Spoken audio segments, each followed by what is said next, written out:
Assalamualaikum dan salam Malaysia Madani. Hari ini 30 November 2023. Salam kemamang untuk kemaman. Kembali membicarakan 5 berita pilihan dalam Berita 5 Aktif.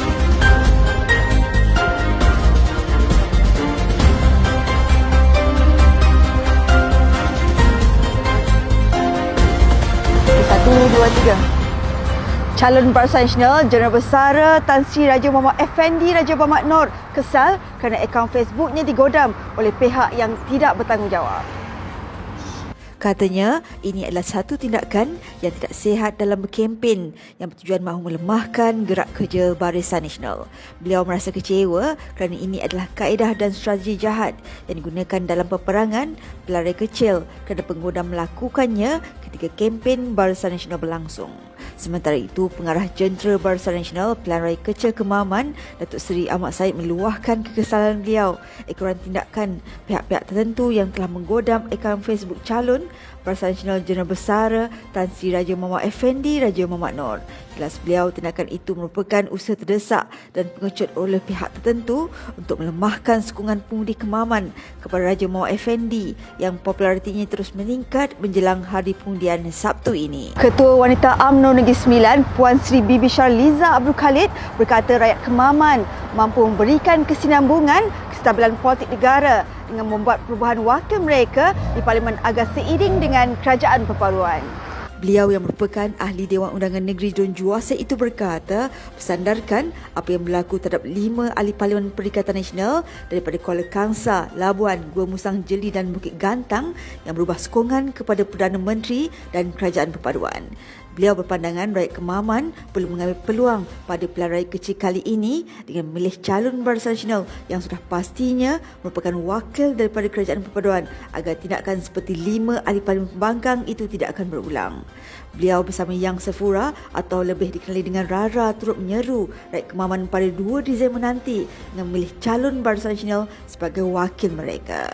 Dalam pengembangan lain, Bibi Sharliza dan Rara bersetuju Kerajaan Negeri Sembilan dan Pahang yang ditubuhkan bersama Barisan Nasional dan Pakatan Harapan merupakan contoh terbaik kerajaan perpaduan di peringkat negeri demi kestabilan politik dan kepentingan rakyat. Setiausaha Agung UMNO, Datuk Dr. Ashraf YT Dusuki berkata, tidak mungkin ahli Parlimen UMNO berubah sokongan daripada Kerajaan Perpaduan kepada Perikatan Nasional.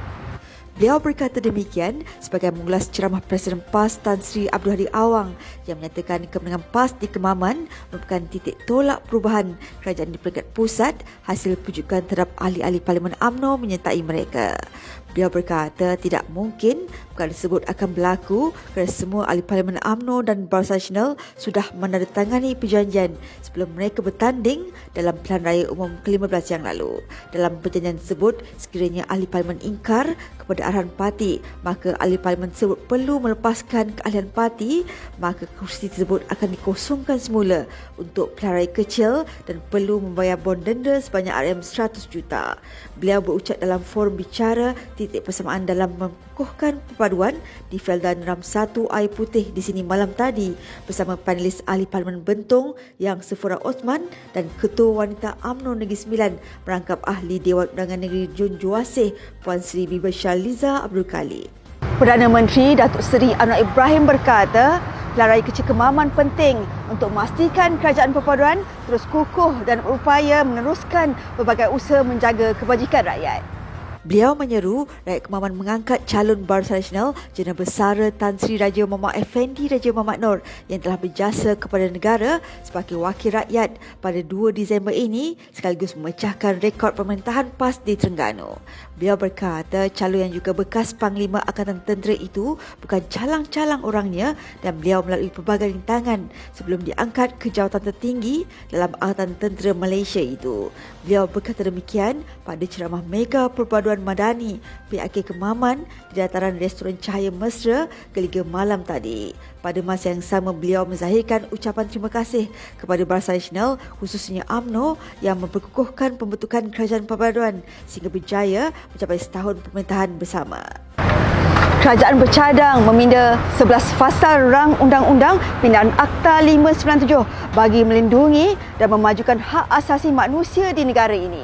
Menteri Undang-Undang dan Reformasi Institusi Datuk Seri Azalina Osman Said berkata langkah tersebut diambil untuk terus memperkasakan fungsi Suruhanjaya Hak Asasi Manusia yang kekal relevan sebagai organisasi yang progresif. Kerajaan Perpaduan berpandangan kini telah tiba masanya bagi rakyat menerima hakikat bahawa nilai ihsan dalam konsep madani sewajarnya menjadi teras dalam semua polisi kerajaan madani sama ada di peringkat awam maupun swasta. Menurutnya, cadangan penundaan akta tersebut turut menggambarkan usaha kerajaan perpaduan mencorakkan lanskap reformasi institusi negara. Jelasnya, usaha tersebut juga adalah untuk memastikan tata kelola dan pengurusan hak asasi manusia berkesan bagi memastikan semua pemegang taruh menjunjung dan menghormati prinsip-prinsip hak asasi manusia selaras dengan prinsip madani. Sekian sahaja daripada saya, Adibah Ahmad. Jangan lupa temu janji kita Isnin hingga Ahad jam 5 petang. 5 berita pilihan hanya di Berita 5 at 5. Assalamualaikum dan salam Malaysia Berani. Salam Kemamang untuk Kemamang.